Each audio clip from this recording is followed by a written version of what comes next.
Après le Burundi et l'Afrique du Sud, la Gambie annonce à son tour vouloir quitter la Cour pénale internationale. Le ministre de l'Information gambien accuse la CPI de persécution envers les Africains, en particulier envers leurs dirigeants. Pour en parler, nous sommes avec Mathieu Fonougaré. Bonjour, merci d'être avec nous. Vous êtes spécialiste du droit international.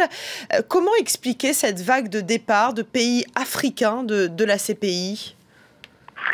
Oui, bonjour. Bien, écoutez, ce genre d'annonce était assez attendu parce que cela fait maintenant plus de 6 ans, en gros depuis la mise en accusation d'Omar el-Béchir, le président soudanais, que l'Union africaine, de manière collective, adopte des résolutions chaque année visant à inciter les États africains à quitter le statut de la Cour pénale internationale.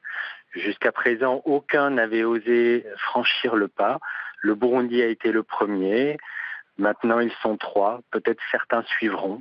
Mais voilà. Pourquoi se sentent-ils persécutés, on a l'impression, ces pays africains ?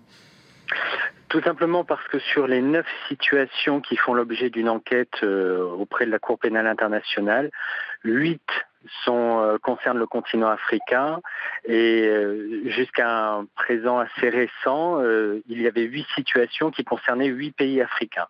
D'où ce sentiment en fait d'être martyrisé par la Cour pénale internationale. Est-ce que cette vague de départ remet en cause l'existence de la Cour pénale internationale d'après vous ?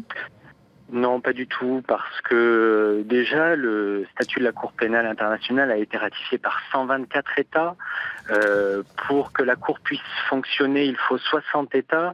Donc actuellement, il y a 34 pays africains. Même si on imagine que tous les pays africains quittent le statut de la Cour pénale, ce qui est très loin d'être le cas, parce qu'elle a ses défenseurs, cette Cour, sur le continent, eh bien, ça ne changera rien au final, vis-à-vis de ceux qui ont fait le choix de quitter le statut de la Cour pénale internationale. Dernière question, Mathieu Fonougaré. Est-ce que la CPI doit se remettre en question devant cette vague de départ de pays africains, selon vous ?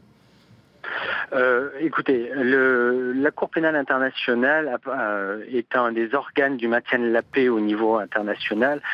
Elle-même ne doit pas forcément se remettre en cause. C'est toute l'architecture du maintien de la paix et notamment le rôle du Conseil de sécurité dans ce maintien de la paix au niveau international qui doit être remis en cause. Merci beaucoup Mathieu Fonougaré d'avoir été avec nous sur France 24 pour nous parler de cette CPI et cette décision de la Gambie de quitter l'institution internationale. C'est en Floride.